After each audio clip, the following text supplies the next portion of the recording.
Hey guys, what's up?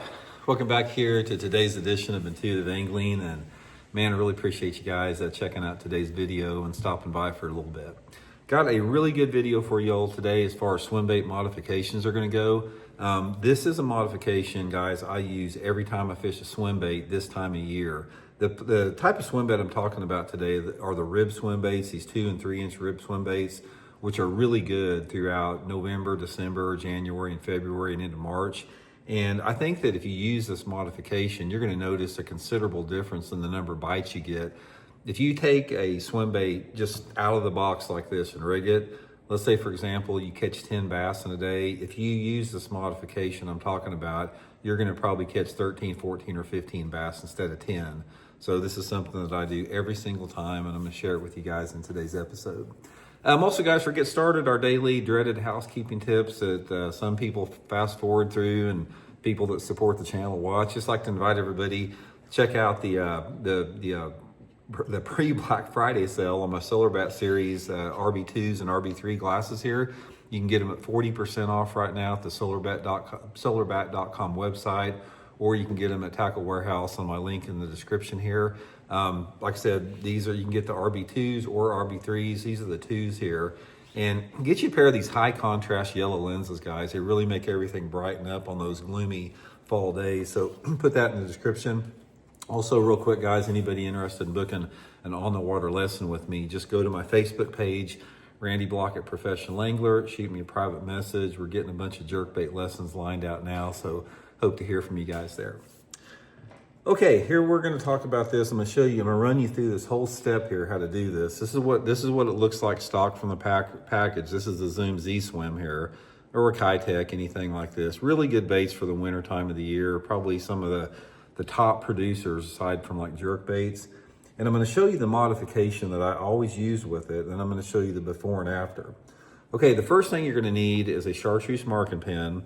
And also, guys, I'll link all this in my Tackle Warehouse link in the description, the swim baits and the heads and all the dyes and stuff. If you guys want to get stocked up with using that link there.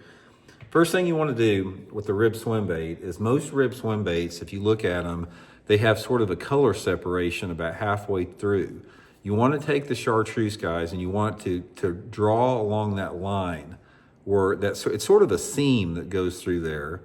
So you want to, draw along that seam all the way through it, all the way through the back on both sides. See, a little bit like that. And then we're going to come on this side. And this is the thing, I don't care how clear the water is, this is the one thing I always do to it. So got that coloration there, you can see just a little bit there. And then on the tail, you want a little bit of puff on the tail, but you don't want to do overdo on the tail. A lot of people, dye the whole tail.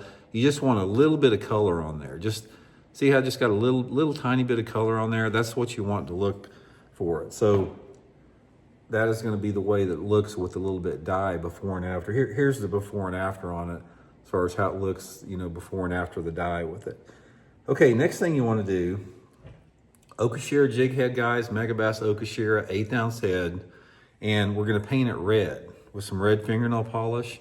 I don't know what it is about it. I get a lot more bites fishing a red head on a swim bait head than I do just with some type of a shad pattern. Now, you can catch them on a shad pattern. I'm not saying you can't, but I usually always, get some red fingernail polish, paint it red. It's just something, I think a lot of it has to do with it gives them a focal point a little bit, that maybe they hit that head a little bit more than the tail. But I've got a tremendous amount of confidence in using that red fingernail polish. And then we're gonna rig it up here. Another tip I'm gonna give you guys when you rig your swim bait head, don't come through like the middle of the swim bait. Like, don't thread it through the middle. You wanna try to thread it just underneath the top. So in other words, just sort of skin thread it where the hook is coming out just a fraction underneath the top of it, almost where it wants to pop through. Because when you do that, you'll get a lot more of a hook bite there. See how much more hook bite I got by coming up there? So that's the way that I like to rig it with that. And then finally, one of the things I like to do, come back through a little bit more red fingernail polish. I'm a big believer in gills on any bait. I think, again, they add a little focal point there. So I got my red fingernail polish, and I'm gonna draw just a little type of a gill facsimile on there. This is one of the things Aaron Martins and I used to do a lot together at the campground. When we were camping together, we'd always modify and tweak baits like this. It just gives you, I mean, not only it works, but it gives you a little bit more confidence that you're throwing something a lot of people aren't. So there you got the little gills on it like that. See the little gill right there? So here's the difference, guys. Here's out of the package right there. Like most people would rig it. That's just the typical out of the package thing. And here's the modification that you have with the dyes and the fingernail polish and the red head. I mean, look at that. That thing looks completely edible to a fish. It's something that there's a lot of imperfection on it. It doesn't look perfect out of there, but that thing looks crazy, man. Fish love this. I can promise you guys, you fish it just like this. You put your shad pattern head on this out of the package. You'll catch 10, you'll catch 15 on that right there. Most of the time, also as far as fishing at this time of year, those, depending upon the size of the swim bait, if I'm throwing like a 2 or 2.5 inch swim bait, I'm using it on a spinning rod, 6-pound test Seaguar and BizX. But if I'm throwing the larger size like this, you know, like the 3.5 or 4 inch, a lot of times I'll use it on a medium action bait cast rod with like 10-pound test line, maybe 8-pound test on the spinning rod. But I think that the big bulkier like this, you can get by with 10 sometimes. And you can't go wrong, guys. If you have not caught many fish on a swim bait in the wintertime like this, you hear me talking about this all the time, just get out on some main lake and secondary points. Depending upon your water clarity, you really need to have water clarity of at least 3 foot. Get out there on those main lake and secondary points and just span cast those points. Let the bait go to the bottom, hit the bottom, just reel it just barely off the bottom, and then also try to catch suspended fish with it. If you're in 20 foot of water, cast it out there and count it down to 10 and try to reel it through that mid-depth water column. You just really have to figure out if the fish are suspended or on the bottom, or how far they're coming up off the bottom.